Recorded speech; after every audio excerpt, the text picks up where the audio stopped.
लेकिन यही है कि अभी कुछ टाइम के लिए निफ्टी रेंज में है।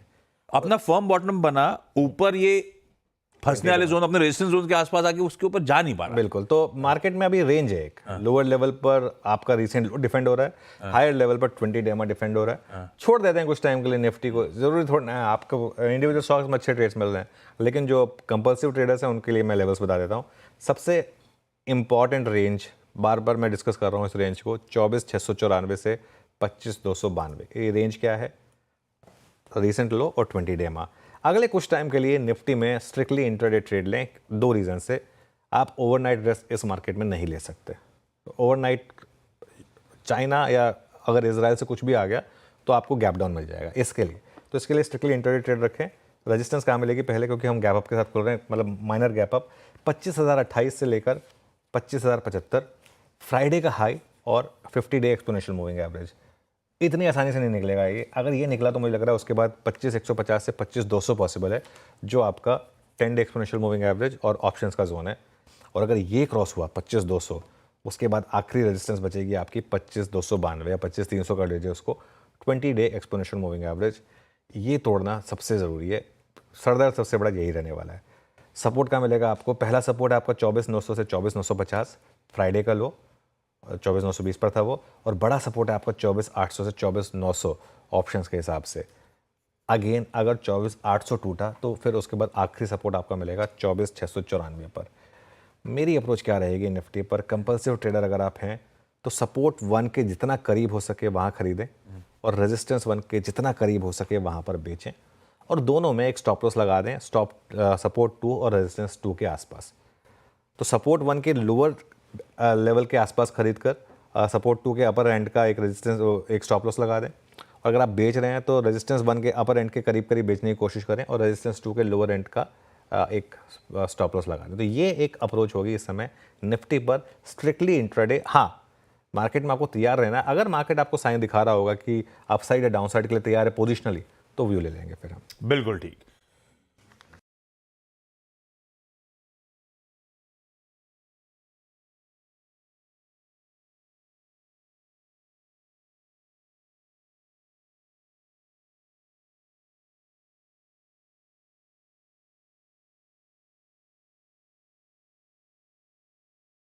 निफ्टी बैंक में ना मेरा ये मानना है कि अगर आप 52 हफ्ते हैं जैसे, ठीक है, तो मतलब करीब करीब 260 दिन, उसमें से छुट्टियां वगैरह अगर निकाल लें तो कुल मिलाकर 240 दिन ट्रेडिंग होती है। 240 दिन में से 220 दिन बैंक निफ्टी को अकेला छोड़ देना चाहिए।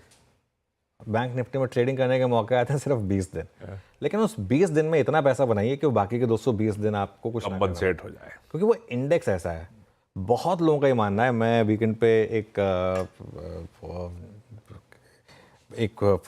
मिला था कि एक सज्जन से जो एक बहुत बड़ी एल्गो कंपनी चलाते हैं, और उनसे मेरी बात हुई थी। वो ये कह रहे थे कि भाई ये जो एक्सचेंज का बहुत टफ डिसीजन था कि निफ्टी को रखना है, बैंक निफ्टी को नहीं रखना है। ज़्यादा वॉल्यूम बैंक निफ्टी में आते थे, ट्रेडर्स दुनिया का पसंदीदा वही है। हाँ, दुनिया के सबसे ज़्यादा वॉल्यूम बैंक निफ्टी में आते थे। तो उसका कारण था क्योंकि बैंक निफ्टी में मूव उस तरीके से आते हैं। एक HDFC बैंक इधर उधर हुआ, मूव आ गया। निफ्टी में उस तरीके, निफ्टी में फिर भी एक इंडेक्स मैनेजमेंट उतनी आसान नहीं है जितनी बैंक निफ्टी में। तो उस हिसाब से अब बैंक निफ्टी में खैर वो वीकली ऑप्शन एक्सपायरी खत्म हो जाएगी। खैर एनीवे, ये अच्छी चीज़ होगी ट्रेडर्स के लिए। वैसे मुझे मानना है कि मंथली ऑप्शंस रहेंगे सिर्फ, वो अच्छा रहेगा। खैर एनीवे, वो अलग चीज़ है। निफ्टी बैंक 51,000 का एक 100 डे एक्सपोनेंशियल मूविंग एवरेज है, उसको होल्ड कर रहा है अभी के लिए। तो वो एक इंपॉर्टेंट लेवल है। 52,000 के ऊपर ही लेकिन बड़ी रैली आएगी। 52,000 क्या है आपका 20 डे एक्सपोनेंशियल मूविंग एवरेज। अगले 1000 पॉइंट में सारे मूविंग एवरेज है। 100 डे मूविंग एवरेज पर तो हम हैं 51,000 पर। उससे पहले 10 डे एक्सपोनेंशियल मूविंग एवरेज 51,700 पर है। 50 डे एक्सपोनेंशियल मूविंग एवरेज भी 51,700 पर है, और 20 डे एक्सपोनेंशियल मूविंग एवरेज 52,000 पर है। तो ये जो 1000 पॉइंट का रेंज है ना, 51,000 से 52,000 का, इसमें आपके सारे मूविंग एवरेज प्लेस्ड हैं बैंक निफ्टी के। तो ये रेजिस्टेंसेस होंगे। सपोर्ट कहाँ पर आएगा? आपका पहला सपोर्ट आएगा 51,000 पर, आपका 100 डे एक्सपोनेंशियल मूविंग एवरेज, जिसको हम बार बार डिफेंड कर रहे हैं, क्लोजिंग बेसिस पर उसको नहीं तोड़ रहे हैं। और बड़ा सपोर्ट आएगा आपका 50,200 से 50,400, पिछले हफ्ते का लो। अगर 50,200 टूटना शुरू हुआ सिस्टम में तो बड़ी वाली डाउनसाइड आएगी। 52,000 क्रॉस होना शुरू हुआ तो बड़ी वाली रैली आएगी बैंक निफ्टी में। तो अगेन बैंक निफ्टी में भी कुछ टाइम के लिए स्ट्रिक्टली इंटरडे ट्रेड करें। बैंक निफ्टी में एक जो दिक्कत आ रही है, आप रोज़ का चार्ट देखिए HDFC बैंक और ICICI बैंक का, और रोज़ उसको कंपेयर करिए FII की सेलिंग के साथ। हर हायर लेवल पर FIIs यहाँ पर सेल करने आ जाते हैं। HDFC बैंक फ्राइडे को डे हाई पर शुरू हुआ, डे लो पर बंद हुआ। ICICI बैंक फ्राइडे को डे हाई पर खुला, डे लो पर बंद हुआ। तो प्रॉब्लम क्या है बैंक निफ्टी की? बैंक निफ्टी में ये दो स्टॉक्स जो है, इन दोनों का स्टॉक्स वेट मिला के 50% है। अगर ये दो स्टॉक्स ही नहीं चलेंगे तो फिर कहाँ से चलेगा?